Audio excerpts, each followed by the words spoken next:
Bien. Una de las cosas que preocupa verdaderamente al maestro y que se contrapone un poco con esta idea que tú estás planteando es el método. O sea, una preocupación es, ¿qué método voy a necesitar para enseñar a leer, escribir? ¿Qué opinión tienes acerca de esto? ¿Cómo lo podemos conjuntar esto?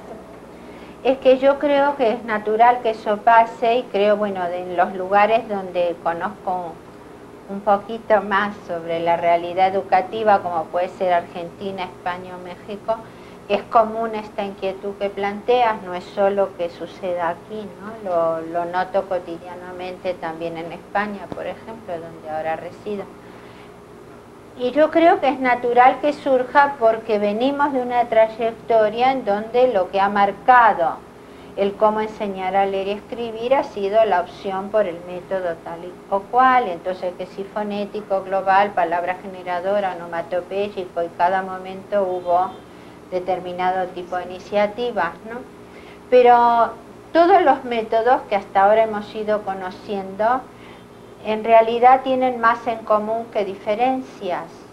Y bueno, aunque sea voy a mencionar una que tienen en común, y es escoger un fragmento, un trocito. Difieren los métodos en qué tamaño es ese trozo que recortan. No es el mismo el que recorta un método fonético que un silábico, palabra generadora, etc. Pero todos ellos comparten como si hay que fraccionar y trabajar trozo a trozo. Es decir, que detrás hay una teoría que subyace a todos los métodos de tipo aditivo, donde hay que cortar y sumar, y entonces cuando el niño conozca este pedacito y luego este, y luego este, y luego este, pues ya va a manejar a este objeto que llamamos lenguaje escrito. Pero es que hoy en día sabemos que no se caracteriza por ese modo de apropiación el proceso de aprendizaje, sino la posibilidad de que el sujeto interactúe con el objeto tal cual es. Y el objeto al que nos estamos refiriendo, al lenguaje escrito y las prácticas de leer y de escribir, tienen entonces que estar incorporadas al aula tal como estas prácticas se realizan en los contextos no escolares.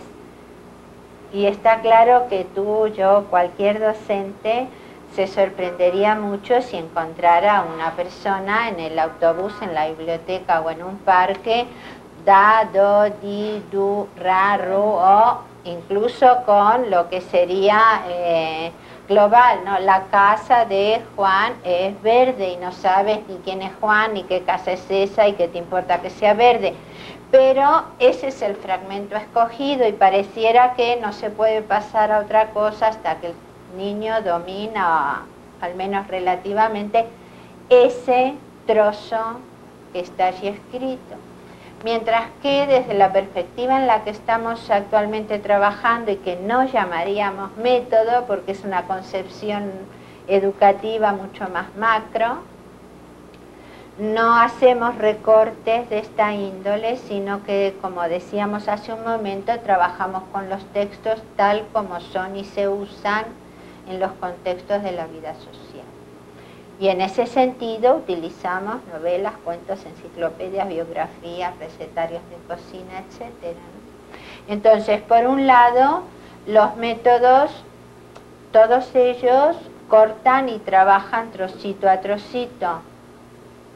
Y por otro lado, no se analiza qué es lo que ahí me está queriendo decir el texto. Es más, no importa siquiera. Y no importa porque si Susi amasa, ¿qué me voy a poner a analizar y a discutir? Si amasa o no amasa. Es decir, que son construcciones en donde no está centrado como eje prioritario la preocupación de la semántica, el significado del texto, sino que use tales letras o combine tales otras. Y en ese sentido pareciera que entonces aprender a leer y escribir se hace a través de cosas en donde no importa lo que dice. Y este aspecto es desvirtuar absolutamente el sentido y la funcionalidad que tiene el lenguaje escrito. Y en esto añadiría que los métodos están como pensados para cierta etapa, supuestamente, ¿no?, del aprendizaje. Ningún maestro de quinto o de secundaria pregunta a un compañero: ¿y tú qué método usas?, ¿no? Es como si solo atañe a una franja de edad, a una franja de escolaridad. Y esto también sería contradictorio con lo que comentábamos al principio, de que alfabetizar no se termina uno de alfabetizar nunca. Y entonces no es que sea responsabilidad solo de una franja escolar, ¿no?